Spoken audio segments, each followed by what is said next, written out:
What's up, Ragin Nation? How's it going? This is Alex here, and you're watching the Ragin Ronin review. Got a review for you. Last night, I checked out Shazam, and Shazam is the 7th film in the DC Extended Universe. The DC Extended Universe was actually kicked off in 2013 with Man of Steel, followed by Batman vs. Superman, and then Suicide Squad, then Wonder Woman, then Justice League, then Aquaman, and now we have Shazam. Actually, Shazam is not part of the DC Extended Universe. It's part of what Warner Brothers is now calling the worlds of DC. After the poor box office results from Justice League, Warner Brothers decided to change the direction of their DC films. And they decided to give us the worlds of DC and end the DC Extended Universe. And this started off with Aquaman, and then now we have Shazam. And a lot of people are probably saying right now that, wait a minute, Aquaman is part of the DC Extended Universe. It's totally connected. Well, actually, it can be connected, but it also works on its own. Same with Shazam. It's part of the same universe, just like how Aquaman is, but both Aquaman and Shazam, they work as standalone films. So now we have the worlds of DC, and that's why also in October we also have The Joker, which is totally disconnected from all the other films. Anyways, I just wanted to share that fact with you. Let's go on with this review. First of all, I was totally looking forward to this film just because I want to see another film from DC Films, another DC comic book movie, and I want to see what they're going to do with this, and it totally looked like a huge change in direction, which it totally is, because in the previous films it's very serious, they're a lot darker in tone, and now we're getting something a little bit more, like quite a more, I guess, a different direction from what we've seen before. It's more lighthearted, it's got a lot more comedy, and it looks definitely a lot more fun. It's more like along the lines of Aquaman, where it's not necessarily more like a bigger action movie, but definitely a lot smaller, but still got the same type of fun and humor that we got from Aquaman.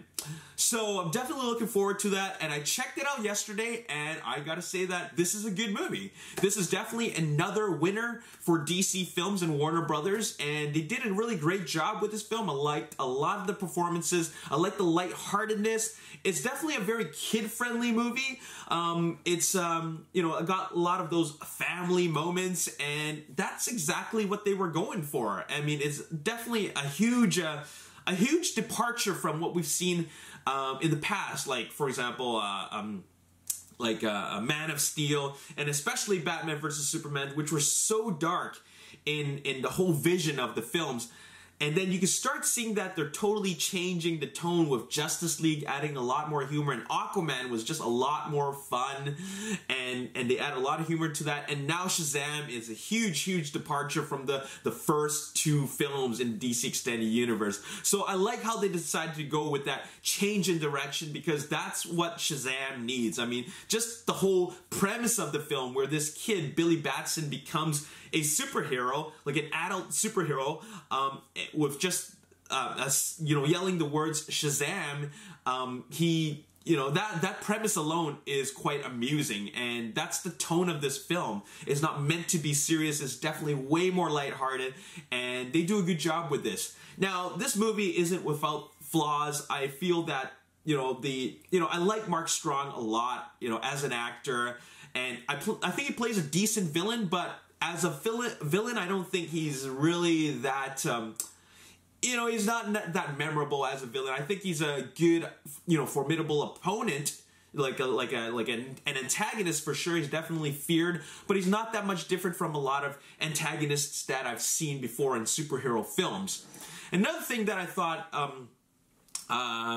is really not my thing is that, I really enjoyed this movie, but, I'm so used to watching these these more epic superhero films, like with big action set pieces and much larger films, that when I watch a more kid-friendly, smaller version, I think to myself that this isn't, we've seen this type of thing before, like a high-flying superhero with super strength. We've seen this type of thing, right? There's nothing really that's much of a stretch in terms of a superhero film, but I think that kids will really love this film. Like I said, they did nothing wrong here. It's just that my expectations were a little bit higher.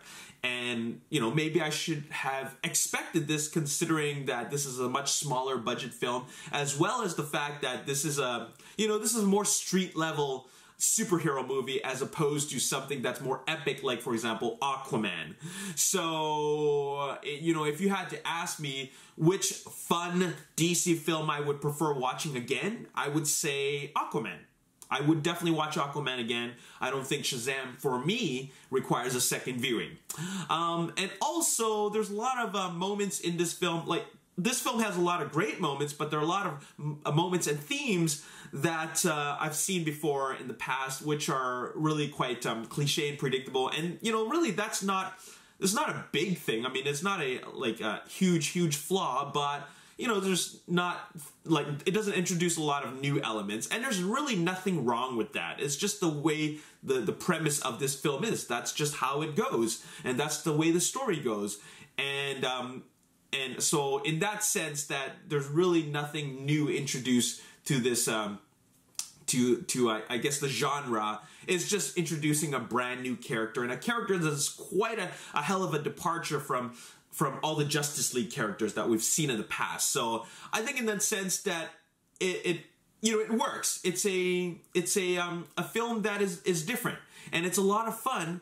It's just that, like, for me, it doesn't do that much for me, but I still appreciated a lot of the humor and the action and the characters. I think that Zachary Levi's performance was great. There's a lot of really funny moments. I especially love the scenes where he's learning his powers. In fact, those are my favorite scenes in the movie. The character development. I didn't really care too much for the action because it was really just, you know, Superman level action that we've seen in Man of Steel, right? So it really isn't much of a stretch in terms of the action, but it still overall is a fun film, and it's all about the characters. It's all about the characters and the chemistry and discovering themselves. So that's the biggest part about this film. So anyways, with all that being said, I'm gonna give it a 7.5 out of 10. In no way is that a bad score. It's a good movie. It's definitely a decent film, and it's a solid installment in the worlds of DC.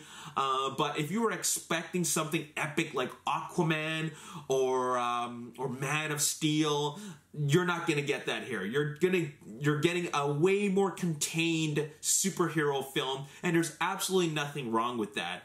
But as for, is it a film that I need to rewatch again and again? Absolutely not. I'm probably gonna want to add this to my collection, maybe when it goes on sale for Blu-ray. So there you go. 7.5 out of 10. Go check it out. Support this film, and yeah. There you have it. As always, if you enjoyed this review and you want to see more, make sure you hit the like button, subscribe to the YouTube channel, like me on Facebook, The Ragin Nation. Also follow me on Twitter, Ragin Nation. My name is Alex. Thanks for watching. I'll see you next time. Peace.